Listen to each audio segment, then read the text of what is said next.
नमस्कार दोस्तों, मैं हूं सचिन कुमार। आप सभी का इसके स्मार्ट क्लास में बहुत बहुत स्वागत है। चलिए दोस्तों, आज की वीडियो में मैं आपको मैथ के 5 क्वेश्चन मैं आपको सॉल्व करा रहा हूं। और ये जो आपका क्वेश्चन है, यानी ये प्रीवियस ईयर में आ चुके हैं। और ध्यान दीजिएगा, ऐसे ही क्वेश्चन आपके एग्जाम में डायरेक्ट बनेंगे, ठीक है। तो डेली मैं आपको मॉर्निंग टाइम में आपको ऐसे ही 5 क्वेश्चन का सोल्यूशन आपको दूंगा। तो ज़्यादा से ज़्यादा कोशिश रहेगा मैं आपको विकल्प से बताऊँ, लेकिन जो चीज़ सोल्यूशन होगा मैं आपको सोल्यूशन बताऊँगा, ठीक है। चलिए, तो नोटिस कीजिएगा दोस्तों, यहाँ पे मैं आपको सबसे पहला क्वेश्चन दिखाता हूं कि पहला क्वेश्चन है गुणनफल 2153 का पावर है 167, यानी 2153 का घातांक है 167 में इकाई का अंक। तो देखिए, जब भी आप अध्यापक भर्ती परीक्षा होती है या सुपर टेट, आप देखेंगे तो इस टाइप के क्वेश्चन में, यानी चाहे टेट हो, ऐसे एग्जाम में डायरेक्ट या इस तरह के क्वेश्चन पूछे जाते हैं, ठीक है। तो इन्हीं चीज़ों को ध्यान में रखकर मैं आपको उसी टाइप के क्वेश्चन करा रहा हूं। तो दोस्तों, प्लीज़ अगर आप चैनल पे नए हैं तो चैनल को सब्सक्राइब कर लीजिए, और ऐसे ही आपको मैथ का सोल्यूशन मिलेगा। बाकी अदर सब्जेक्ट का वीडियो आप प्लेलिस्ट में आके देख लीजिएगा। देखिए, सबसे पहले देखिए, क्वेश्चन कह रहा है कि गुणनफल 2153 के घातांक 167, यानी 2153 का पावर 167 में इकाई का अंक। तो दोस्तों, इकाई का अंक हमें ज्ञात करना है। देखिए कैसे ज्ञात करेंगे। ऑप्शन दिया है 1 2 3 4, 4 ऑप्शन आपके पास दिया है।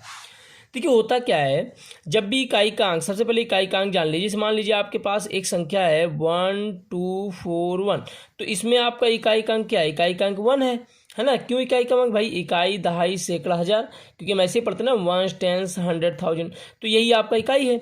तो कह रहा है अगर 2153 को 167 पावर अगर इसमें सॉल्व करें तो इकाई का अंक क्या आएगा? तो इतना बड़ा तो हम गुणा कर नहीं पाएंगे। तो ऐसे क्वेश्चन को सोल्यूशन के लिए हम क्या करते हैं, देखिए, सबसे पहले जो आपका घातांक है, यानी जो घातांक 167 है, इसको आप 4 से भाग दे दीजिए। क्या कर दीजिए? 4 से भाग दे दीजिए। तो 4 से भाग देने पर क्या आएगा? आप देखेंगे, 4 से भाग दीजिए, 4 चौक 16 और 4 एकम 4, यानी शेषफल कितना बचा? देखिए, शेषफल बचा 3। इसमें जब आप भाग देंगे तो आपका रिमाइंडर आएगा 3। ध्यान समझिएगा, पहला स्टेप क्या होता है कि आपको घातांक में 4 से भाग देना है, और उसमें जो शेषफल आएगा उस शेषफल को दिए गए संख्या का जो आधार होता है, यानी इसमें जो इकाई अंक क्या है? 3 है ना, इसके पावर कर लीजिए, यानी 3 के पावर क्या हो जाएगा? 3 हो जाएगा। हमने क्या किया, इसमें जो, यानी इसके जो पावर था, यानी जो घातांक था, उसमें हमने 4 से भाग दिया। जो शेषफल आएगा, जो आपका ये रिमाइंडर आएगा, इस शेषफल को हम क्या कर लेंगे? घातांक बना लेंगे। किसका घातांक बना लेंगे?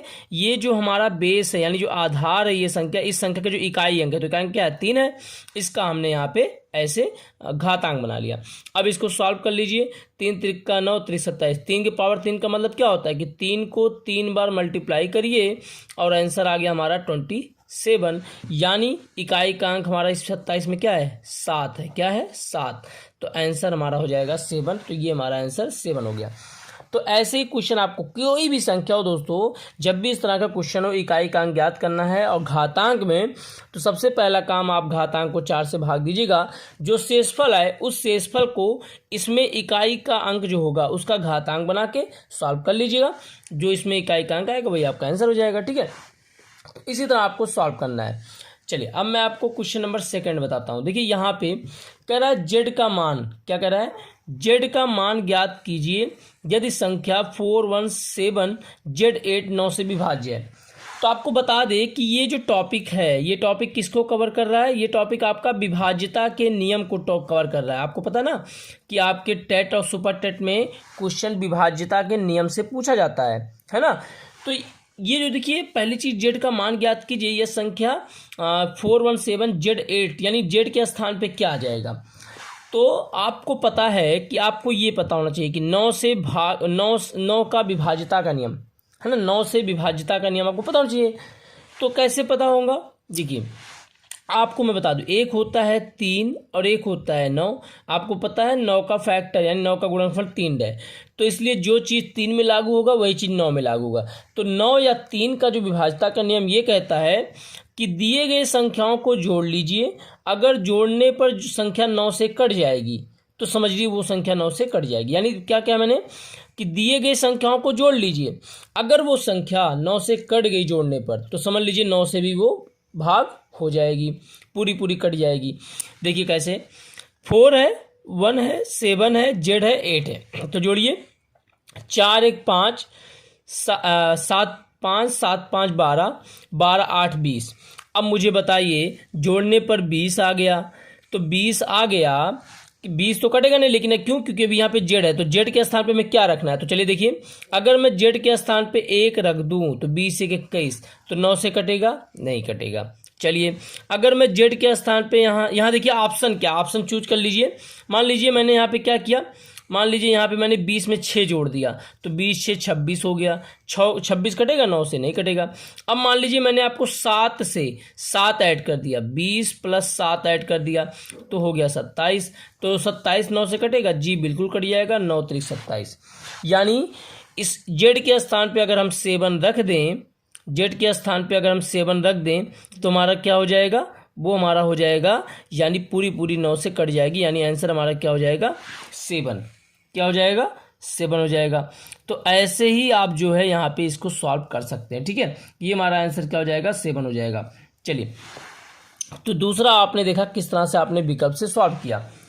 तीसरा क्वेश्चन देखिए क्या कह रहा है कि 2 अंकों की एक संख्या में इकाई का अंक दहाई के अंक का दुगुना है, ठीक है। 2 अंकों की एक संख्या में इकाई का अंक दहाई के अंक का दुगुना है।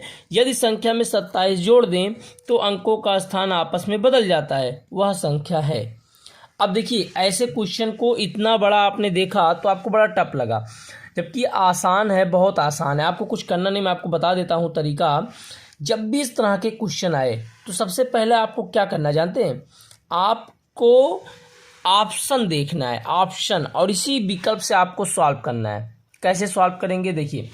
अच्छा, आप करिए क्या, सबसे पहले आप देखिए जो जो कह रहा है, जो जो शर्त यहाँ पे दिया है, वो शर्त ऑप्शन पे आप क्या करिए, मिलाइए। पहले कह रहा है 2 अंकों की एक संख्या में इकाई का अंक दहाई के अंक का दुगुना है। इकाई का अंक दहाई के अंक का, देखिए इकाई का अंक ये है, इसमें दहाई का अंक ये है, इसमें इकाई का अंक ये है, दहाई का अंक ये है, इसमें इकाई का अंक दहाई का है। तो देखिए क्या सब में, देखिए कौन सी संख्या ऐसी है जिसमें इकाई का अंक दहाई के दुगुना है? तो देखिए 4 है, इकाई का अंक है, दहाई के दुगुना है। चलिए, मतलब ये हो सकता है। ये देखिए इकाई का अंक दहाई के दुगुना, ये भी हो सकता है। 6 देखिए इकाई का अंक दहाई के अंक, ये भी हो सकता है।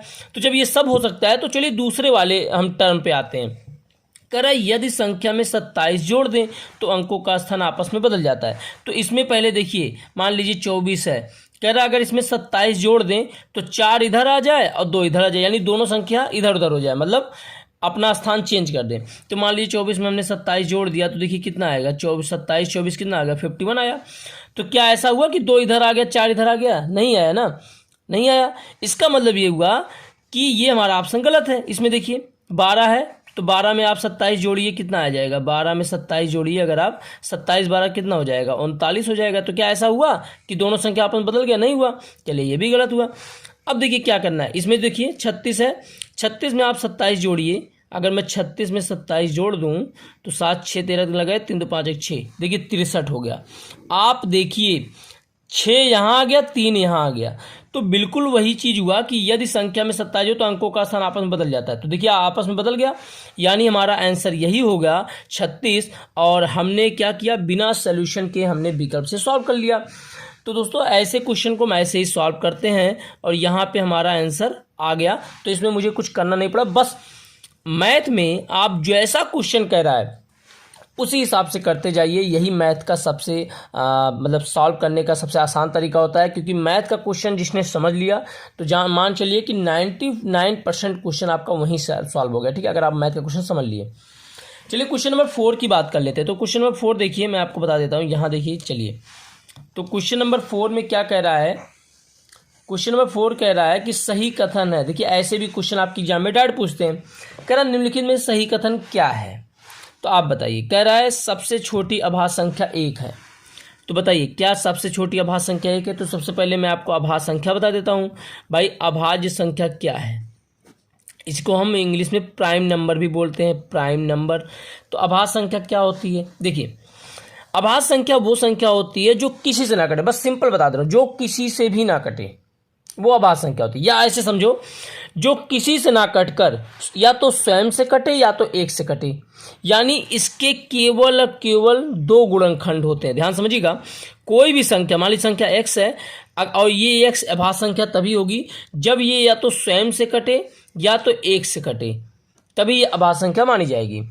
तो अब देखिए कह रहा है सबसे छोटी अभाज्य संख्या 1 है, तो भाई हम यहाँ पे नंबर लिख लेते हैं। देखिए यहाँ पे 1 से लेके 2 3 4 5 6 7 8 ऐसे मैंने नंबर लिख लिया। अब चेक करेंगे सबसे छोटी संख्या अभाज्य 1 है? जी बिल्कुल नहीं है, क्योंकि सबसे छोटी अभाज्य संख्या 2 होती है, 1 नहीं होती है। क्यों? क्योंकि 2 देखेंगे, 2 किसी से नहीं कटेगा। 2 या तो स्वयं 2 से कटेगा या तो 1 से कटेगा, और किसी से नहीं कटा। तो एक टर्म ये हो गया, इसका एक गुणनखंड कम से कम 2 गुणनखंड होना चाहिए, कम से कम 2 इसके फैक्टर होने चाहिए, ठीक है, तभी ये। अब 1 की बात कर लेते हैं, तो 1 तो स्वयं से कट जाएगा, लेकिन 1 से भी कटेगा, तो भाई ये तो एक ही चीज़ हो रहा है ना, 2 नहीं हो रहा है, इसके 2 गुणनखंड, एक ही गुणनखंड हो रहा है, तो इसलिए 1 नहीं होगा। तो सबसे छोटी अभाज्य संख्या 2 हो जाएगी, यानी ये हमारा गलत है, ये ऑप्शन गलत है। दूसरा कह रहा है एक भाज्य संख्या विषम हो सकती है।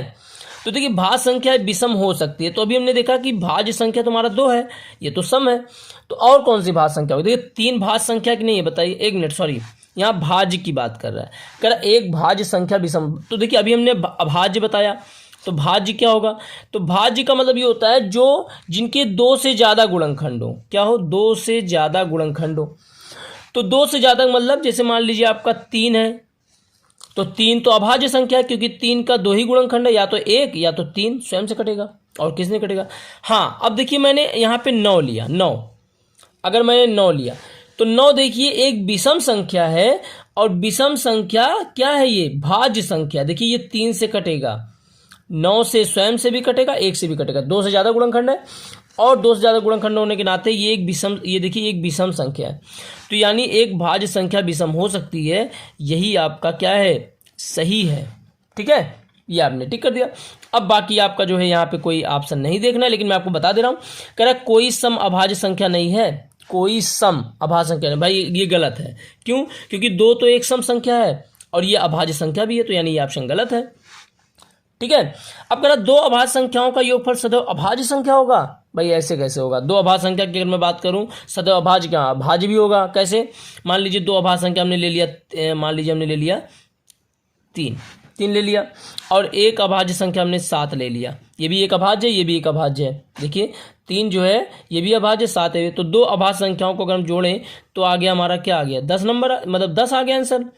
तो कह रहा है इसका योगफल सदैव क्या अभाज्य होगा? नहीं भैया, 10 जो है एक भाज्य संख्या, क्योंकि ये क्या होगा? ये 5 से भी कटेगा, 2 से भी कटेगा, 10 से भी कटेगा, 1 से भी कटेगा, तो ये भाज्य, तो इसलिए जो है ये आपका आंसर, ये भी ऑप्शन गलत, यानी ऑप्शन आपका यही सही हो गया कि एक भाज्य संख्या विषम हो सकती है, ठीक है। तो चलिए अब हम आपको क्वेश्चन नंबर 5 पे ले चलते हैं। तो क्वेश्चन नंबर 5 क्या कह रहा है? कह रहा है कि 50 में एक पूर्ण संख्या जोड़ी जाती है। देखिए पूर्ण संख्या है ना, 50 में एक पूर्ण संख्या जोड़ी जाती है, और फिर वही संख्या में से 50 घटा दी जाती है, तो प्राप्त दोनों संख्याओं का जोड़ क्या है? मतलब जोड़ है। तो देखिए ऐसे क्वेश्चन को जो कह रहा है, मैं आपको सॉल्यूशन का तरीका बता देता हूँ। जो कह रहा है बस वैसे करते जाइए। जैसे कह रहा है 50 में एक पूर्ण संख्या, अब भाई वो पूर्ण संख्या हमें नहीं पता है कौन सी, इन्हीं चारों में से कोई एक होगी, है ना, तो मुझे वो पूर्ण संख्या नहीं पता। तो जब नहीं पता तो आप ऐसे करिए, देखिए ये कह रहा है 50 में, जैसे कह रहा है, देखिए सबसे आसान तरीका मैं आपको बता रहा हूँ, जैसे जैसे कह रहा है वैसे करते जाइए। कह रहा 50 में, तो मान लीजिए हमने 50 रख दिया, 50 में एक पूर्ण संख्या जोड़ी जाती है, तो मान लीजिए वो पूर्ण संख्या x है, तो हमने x जोड़ दिया, ठीक है, और फिर वही संख्या में से 50 घटा दी जाती है। चलिए ये तो एक कंडीशन हो गया। दूसरा कंडीशन क्या कर रहा है? फिर वही संख्या में से, मतलब फिर 50 में से क्या कर दी जाती है? वही संख्या घटा दी जाती है, यानी वही संख्या मतलब वही पूर्ण संख्या यानी x घटा दी जाती है। तो चलिए ये दूसरा कंडीशन हो गया। तो कह रहा प्राप्त दोनों संख्याओं का जोड़ क्या है? प्राप्त दोनों संख्याओं का जोड़ है। तो भैया यानी प्राप्त, यानी ये इस संख्या से जो इसको करने से जो हमें आंसर प्राप्त हुआ और इसको करने से जो आंसर प्राप्त हुआ, इन दोनों को जोड़ लीजिए, जो आएगा वो संख्या क्या होगी। तो चलिए कर लेते हैं, यानी इन दोनों को प्लस करना, कह रहा है इनको जोड़ लीजिए। तो कैसे करेंगे? देखिए 50 + x फिर +50 फिर क्या करेंगे? -x कर लिया हमने, है ना। तो आंसर क्या हो जाएगा? तो देखिए आंसर हमारा अगर आप देखेंगे तो इस केस में हमारा आंसर क्या हो जाएगा, आप यहाँ से कर सकते हैं, ठीक है। तो आप देखिए यहाँ पे मैंने क्या किया, x प्लस में है, यहाँ x माइनस में है, एक x माइनस में है, एक x प्लस में है। सीधी सी बात है भाई, प्लस माइनस आपस में क्या होते हैं? घटते हैं। तो दोनों बराबर हैं तो प्लस माइनस तो यानी दोनों कट जाएगा, तो ये 50-50 कितना हो गया, 100 हो गया। आंसर हमारा कितना आ जाएगा, 100, यानी हमारा 100 ऑप्शन पे यहाँ है, तो ये हमारा आंसर 100 हो जाएगा। देखिए दोस्तों, मैं आपको वही क्वेश्चन सॉल्व कर रहा हूँ जो सीधे आपके एग्जाम में पूछे थे। तो प्लीज़ दोस्तों आप कमेंट करके जरूर बताइए कि ये वीडियो आपको कैसा लगा, और ऐसे ही मैं आपको क्लास में क्वेश्चन लेके आता रहूँगा मैथ का, ठीक है। प्लीज़ आप चैनल से जुड़िए, और अदर सब्जेक्ट भी आपको मिल जाएगा इसमें, जैसे इन्वायरमेंट हो गया, इसके अलावा साइकोलॉजी हो गया, मैथ का जो टॉपिक है वो सब आपको मिल जाएगा, ठीक है। तो आपने वीडियो अगर लास्ट तक देखा इसके लिए आपका बहुत बहुत धन्यवाद।